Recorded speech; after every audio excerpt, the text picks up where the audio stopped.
Olá, sejam bem-vindos ao programa Diálogos. E hoje nós recebemos Marcos Pérez, que já foi vencedor do Prêmio Sesc de Literatura 2012 e 2013, do Prêmio São Paulo de Literatura em 2014, trabalha com produção literária há mais de 15 anos e é uma grande referência na cidade de Maringá e reconhecido internacionalmente. Marcos, seja bem-vindo ao programa Diálogos. Muito obrigado, é um prazer estar aqui.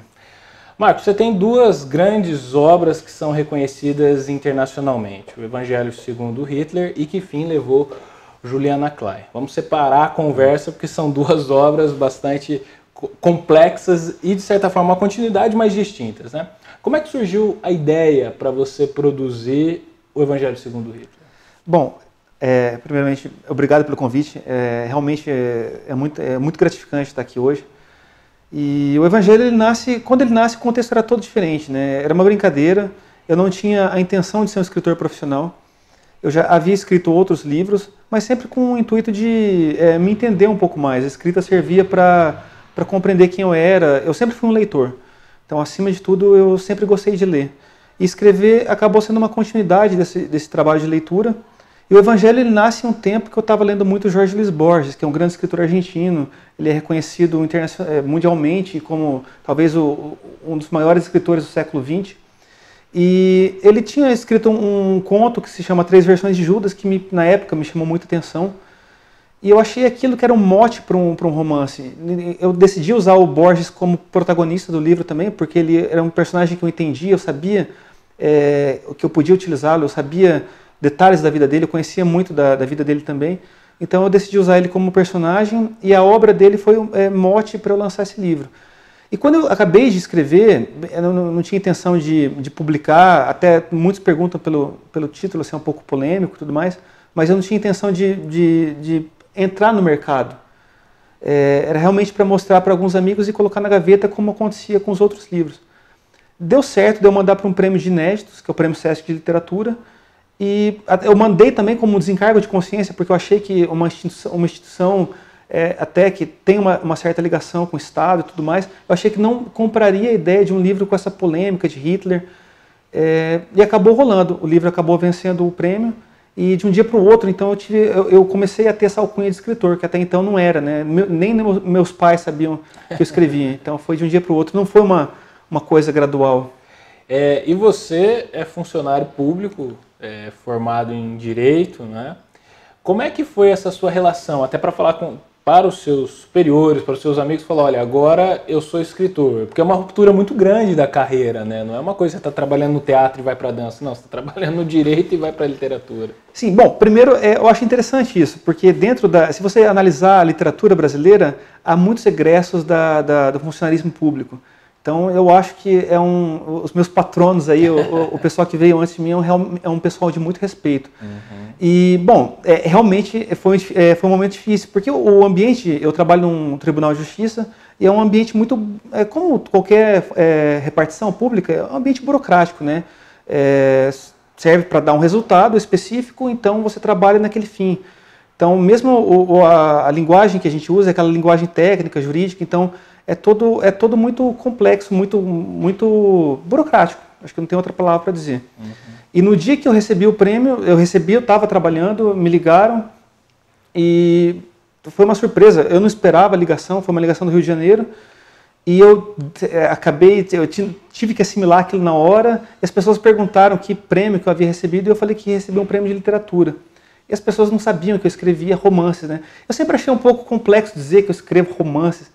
Então era sempre uma atividade muito secreta, porque eu achava que não condizia com esse mundo tão corrido, tão complexo, tão doido que a gente tem, ainda você parar e escrever romances. Então sempre foi uma coisa muito íntima. Naquele momento realmente foi um momento de revelação, e logo em seguida eu tive que dizer o nome, o Evangelho segundo Hitler. As pessoas perguntaram se eu era nazista, aquelas coisas todas. Mas enfim, hoje eu acho que o pessoal compreende muito. Inclusive, por exemplo, eu tive que deixar o serviço, tive que vir direto para cá. Então rola todo um esquema de compensação de horas, todo um aparato para que o sonho fique vivo, né? Então o trabalho da literatura é muito ligado ao sonho ainda, assim, eu faço outras coisas para que isso permaneça vivo. Entendi. Com o Evangelho você ganha, como você disse, da noite para o dia uma grande notoriedade. Eu me lembro quando a gente teve uma conversa, talvez ali em 2014 para 2015, né? Você estava assim ainda tentando assimilar o que estava acontecendo com você.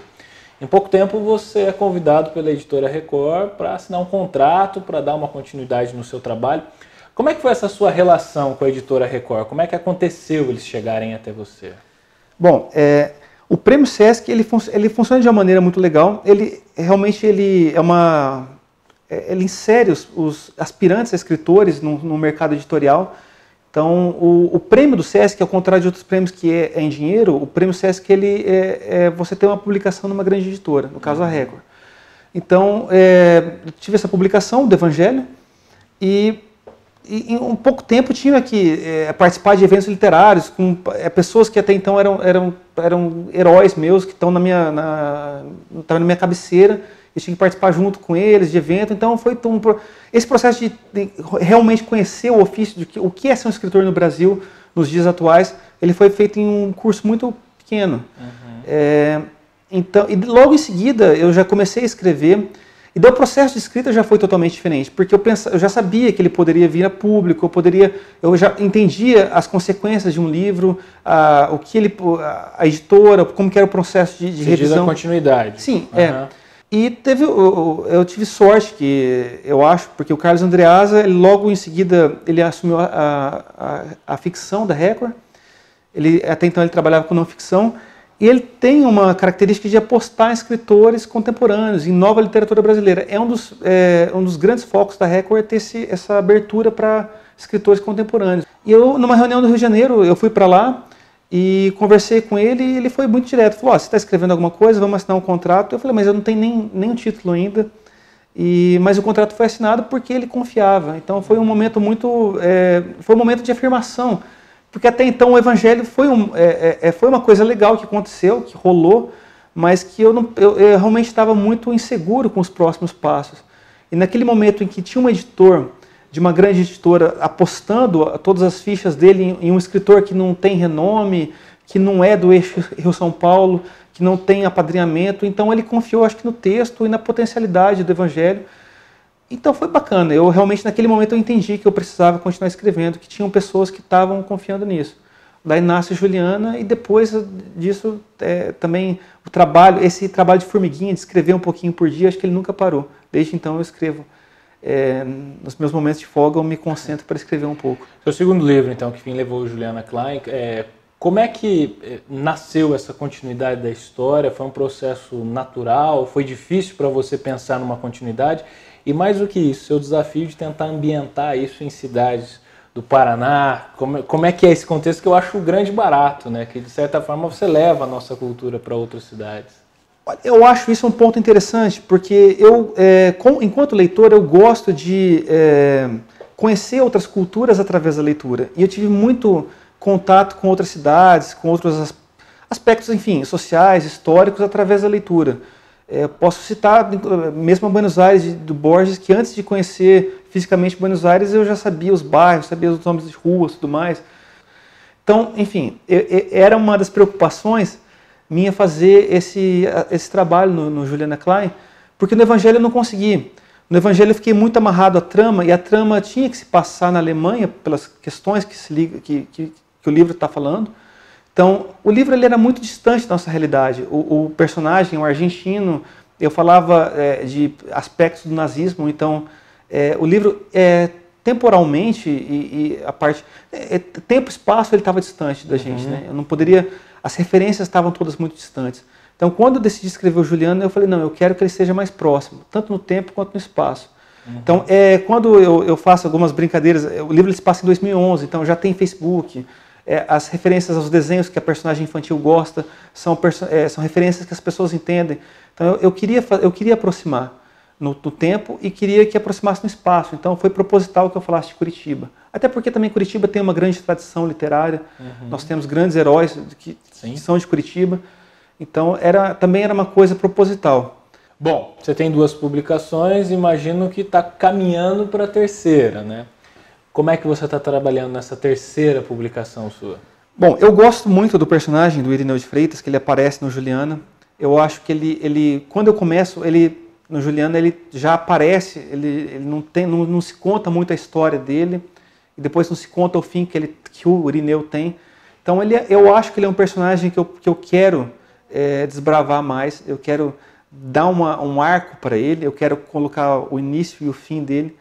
Então eu tenho isso na minha cabeça, não só nesse livro, mas eu tenho já todo um arco pronto dele, que eu imagino que na minha cabeça ainda é uma coisa de 4 ou 5 livros. Então é um trabalho para muito tempo ainda, mas ele está um pouco rascunhado do que eu quero para que ele comece e para que ele termine, o personagem. Então o próximo livro vai ser desses trabalhos, vai ser mais uma história do Irineu de Freitas, que vai ter ligação com o Juliana. Eu acredito que ele vai se passar antes do Juliana. Eu acredito que o momento vai ser, temporalmente dizendo, ele vai ser anterior ao Juliana Klein. Eu acredito que ele vai se passar em Maringá. Que também é uma coisa que eu acho que eu nunca disse isso, mas eu quero colocar Maringá. Eu realmente gosto de escrever sobre a minha região. E eu quero que ele é um delegado daqui, eu quero que a história se passe aqui. Eu quero que ele ande por ruas maringaenses, eu quero que ele sofra com conflitos maringaenses. E quero me aproximar o mais real assim, do possível. Marcos, você rodou o Brasil com lançamentos, participações de festas, feiras literárias. Qual que é a leitura que você faz hoje, conhecendo esse Brasil literário, ainda falando da nossa nação, sobre o aspecto de produção literária? O que a gente precisa avançar? Quais são as políticas públicas que talvez são necessárias acontecerem e a participação da iniciativa privada para a formação de um mercado literário? Bom, eu acho que é uma pergunta que se faz, é uma pergunta rotineira no atual cenário literário, e é uma pergunta que precisa realmente muita reflexão e de muito estudo sobre isso. Eu acho que no atual cenário o que se percebe é que os escritores contemporâneos eles ainda têm uma outra atividade. Discute-se muito o que é a profissionalização da literatura. Então, o escritor, a pessoa levar essa chancela à literatura como profissão. Não significa que você vai apenas viver de venda de livros. Então, ela é uma atividade um pouco mais ampla. Então, o escritor, hoje, ele pode, e ele ganha dinheiro efetivamente, até mais que com a venda de livros, ele ganha com palestras, com workshops, até com curadorias de prêmios ou curadorias de eventos, mas há todo um segmento que faz com que o escritor consiga viver de literatura, enfim. Mas ainda o que se percebe é que a maioria dos escritores eles ainda têm um pé em outra área. Por exemplo, eu estou no serviço público e eu não penso em sair tão cedo do serviço público, porque ainda é um terreno firme para que eu possa realizar essa atividade. Então, quando eu falo que a atividade literária é um pouco onírica e que está ligada mais a essa parte do sonho, é porque eu não tenho efetivamente que ganhar alguma coisa, ganhar meu pão e leite com a atividade literária. Então, eu sei que essa atividade está livre de qualquer... eu sei que eu tenho uma atividade que é concreta e com o livro eu vou fazer outra coisa. Assim, é uma outra questão. Mas eu acho que, enfim, acho que a maior participação que a gente precisa ter, o maior investimento que a gente precisa ter é na formação do leitor. Então, não é um trabalho a curto prazo, mas o que se percebe é que o segmento que você faz enquanto escritor contemporâneo, você escreve para quantas pessoas? Eu não sei, 2.000, 3.000 pessoas. Então eu não vou falar dos leitores que eu tenho, mas se você pegar o atual Prêmio Jabuti, pega os vencedores dos principais prêmios literários num ano. Eles não vendem mais de 2.000, 3.000 livros. Então esse segmento ainda é um segmento muito pequeno. Ainda que ele consiga o ápice da carreira, ainda que ele consiga o topo, ele ainda está fazendo um trabalho para pouquíssimas pessoas. E você acha que tem um certo preconceito dos leitores de preferir os best-sellers norte-americanos, europeus, com relação à produção literária contemporânea do Brasil? Eu não diria, não sei se a palavra seria preconceito. Eu acho que eles estão formados realmente, eles estão direcionados a consumir isso. Então, é uma questão de consumo mesmo. Eu acho que o que, por exemplo, um best-seller, um Paulo Coelho faz é diferente do que não é nem questão, não estou querendo colocar numa balança o que é melhor e o que é pior. Mas eu acho que são coisas diferentes. Então, eu sei que esse segmento, eles são best-sellers, eles têm um segmento imenso, né? Agora, eu nem questiono isso e nem quero esse filão, mas eu acho mercado. que... não é este mercado, o que a gente faz é uma outra coisa. Mas eu acho que dá para aprimorar. Esse mercado ele pode ser aprofundado, ele pode crescer. E eu acho que isso depende muito da formação do leitor. Sem dúvida, você tem total razão. Bom, Maringá tem, podemos dizer, 3 referências nacionais, né, assim, de toque de caixa. Você, o Oscar, que embora não more aqui, viveu aqui durante um período, e o Laurentino Gomes. Vocês já se encontraram em algum evento, que os 3 estivessem juntos, e o pessoal de Maringá ali tem esse certo preconceito de ser do interior? Olha, eu agradeço primeiro pela referência. Eu acho que... Bom, o Oscar é meu amigo, eu fui algumas vezes na casa dele, quando vem aqui a gente se encontra. O Laurentino eu já conversei com ele por e-mail algumas vezes, mas nunca tive a oportunidade. Vai ser uma honra conversar com ele, mas nunca tive... Bom, ele está... Eu nem sei onde ele está morando, mas a gente acho que é difícil para a agenda dele, né, vir para Maringá. Mas eu acho que Maringá, o que eu sinto, em alguns eventos eu já fui, eu sinto que o pessoal entende que Maringá é uma cidade formadora de leitores. Eu acho que nós temos um momento privilegiado. Eu acho que não é o ideal, acho que tem muito para crescer, mas eu acho que o momento de Maringá é bem privilegiado. Bom, você falou do aspecto de formação. Maringá tem a FLIM já há alguns anos, a Festa Literária de Maringá, que nasceu na gestão da secretária de Cultura Olga Agulhon. A Olga trouxe esse desejo da Academia de Letras de Maringá, conseguiu executar. É uma feira importante, porque ela trabalha o aspecto de formação dos leitores e, de certa forma, tenta trabalhar o aspecto de formação de um mercado literário de Maringá e região. Como é que você enxerga a FLIM nesse cenário? Ela é peça fundamental, ok, mas a gente precisaria revisar o modelo de execução da FLIM hoje? Olha, eu acho que o primeiro, e digo como participante de alguns eventos, que todos os eventos eu tento entender a lógica do evento, como funciona, qual que é o objetivo real daquele evento. Eu acredito que um evento ligado à literatura em uma cidade, ele tem como escopo fundamental fazer com que a literatura cresça. Então não dá para ser um evento de um dia, num ano, e depois se esquece. Eu acho que ele precisa... a gente fala muito em legado, é uma palavra que se costuma dizer muito, mas nesse caso eu acho que ele precisa falar a que veio. Então não tem outra coisa, ele tem que vir para formar leitores. Então não tem como você fazer um evento desse porte, que seja um dia e daí todo mundo vai lá tirar foto, fazer uma selfie, dizer que foi nesse evento, e no resto do ano os alunos da rede municipal, da rede estadual, não estão nem sabendo do evento, não estão sabendo o que está acontecendo. Eu acho que é necessário toda uma participação da sociedade. A sociedade precisa entrar na FLIM, precisa saber que a FLIM acontece. Ter continuidade, tem um pré e um pós. Sim, né? O grande objetivo da FLIM é fazer com que a cidade entenda o que é literatura e consiga consumir literatura. Realmente esse trabalho de formiga de formar leitores. Você conquistou o sonho de algumas pessoas que querem trabalhar não só com produção literária, mas com produção cultural, que você não só rodou o Brasil, como rodou alguns países da Europa, né?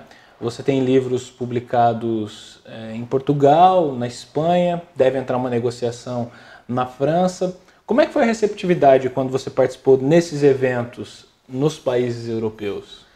Bom, eu participei pelo Evangelho e eu tive uma coisa muito legal em Portugal, porque primeiro, o nome ele remete muito a um título do Saramago, né? O Evangelho segundo Jesus Cristo. Então, as pessoas lá me pareciam muito animadas com o título e com a possibilidade de ter uma referência ao Saramago, e que daí eu logo tive que falar que não era, a minha referência não era ao livro do Saramago, era ao Evangelho canônico. Mas mesmo assim eu entendo que eles têm uma leitura diferente da leitura que a gente tem no Brasil. Porque eles viveram, o Evangelho o Evangelho segundo Hitler, ele trata de coisas ligadas à Segunda Guerra, e eles viveram aquilo de uma maneira muito mais presente, muito mais intensa.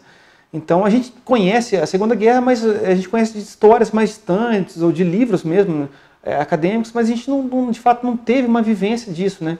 Então, tudo aquilo que foi colocado no livro, que também eu pesquisei, era tudo pesquisa, eu não vivi aquilo, mas tudo que foi colocado, eles têm um conhecimento mais aprofundado e mais doloroso daquilo. Então, eu percebi que as perguntas eram até mais sentimentais, eram mais ligadas àquele contexto, então eles tinham uma outra visão. Às vezes aspectos que aqui se passaram batidos, lá eles tinham uma relevância muito grande. Então eu acredito que isso foi fundamental lá nessa leitura do Evangelho, tanto no Portugal quanto na Espanha. E é bacana, eu acho que eles também têm esse caráter, eles também não estão acostumados à literatura brasileira contemporânea. Se você perguntar para um português ou para um espanhol, ou para alguém que mesmo que estuda literatura lá, se você perguntar o que você conhece de literatura brasileira, eles vão sempre remeter aos cânones, eles vão falar de Jorge Amado, vão falar de Machado de Assis, eles têm pouco conhecimento do que se é produzido atualmente. Então, eu acho que eles também veem tem um pouco do caráter exótico da coisa, né? Eles até pensam, até tem alguma coisa que é exportada da literatura brasileira para lá, é sempre ligado ao exótico. Você está falando ou de favela, ou alguma coisa ligada à Amazônia, enfim, eles têm esse exotismo presente na literatura. Mas eu acho que foi bacana, foi um momento de compreender o que é a literatura brasileira lá, e eu acho que também é um incentivo para continuar escrevendo. Marcos, para a gente encerrar, o que é literatura para Marcos Peres? Primeiro, literatura é leitura. Eu acho que não há como dissociar a literatura desse trabalho tão árduo, mas tão gostoso que é a leitura. Eu me entendo como leitor antes mesmo de ler, porque eu lembro de ficar na minha cama e minha mãe ler para mim. Então, ler e mostrar as figuras de gibis. Então, a leitura sempre esteve presente na minha vida. Isso eu digo sem qualquer medo de errar. E depois eu comecei a entender o que eram os signos ali, e desde então eu não parei. Sempre eu fui um leitor voraz. Então, em muitos casos, eu aprendi realmente como escrever um diálogo. Ou aprendi não, mas eu tento ainda aprender, que também é um trabalho contínuo, né? Mas eu tento aprender como funciona um diálogo, como é a construção de um personagem, como é a construção de um capítulo, através de outros escritores. Então você remete aos caras que você gosta, você remete ao Hemingway, ao Borges, ao Saramago, daí você vai à lista, e é claro, daí é uma lista pessoal, né? Você vai formando a sua escada literária, o seu próprio caminho. Então a leitura tem uma dupla função, ela funciona como um aprendizado, e ela funciona como uma fonte, como um manancial de novas histórias. Então, até por isso, eu sou um leitor voraz. Eu leio de manhã, leio à tarde, leio à noite. Eu vivo da leitura. Legal. Marcos, quero agradecer por esse papo. É sempre um papo muito bom. Ouvir principalmente de um personagem da produção cultural de Maringá, esse reconhecimento nacional e internacional. Desejamos aí sucesso contínuo para você. Agradeço muito a oportunidade. E realmente é um trabalho muito bonito, esse trabalho primeiro, de fomentar o que você passa aqui, a cultura toda feita na cidade. É um trabalho muito bonito e é um trabalho que precisa ser feito. Eu acho que realmente está de parabéns, é um grande exemplo para outros produtores culturais. Parabéns. Valeu, obrigado, Marcos. Nós conversamos com Marcos Peres, escritor responsável por 2 obras de referência nacional, O Evangelho segundo Hitler e Que Fim Levou Juliana Klein. Um abraço e até a próxima!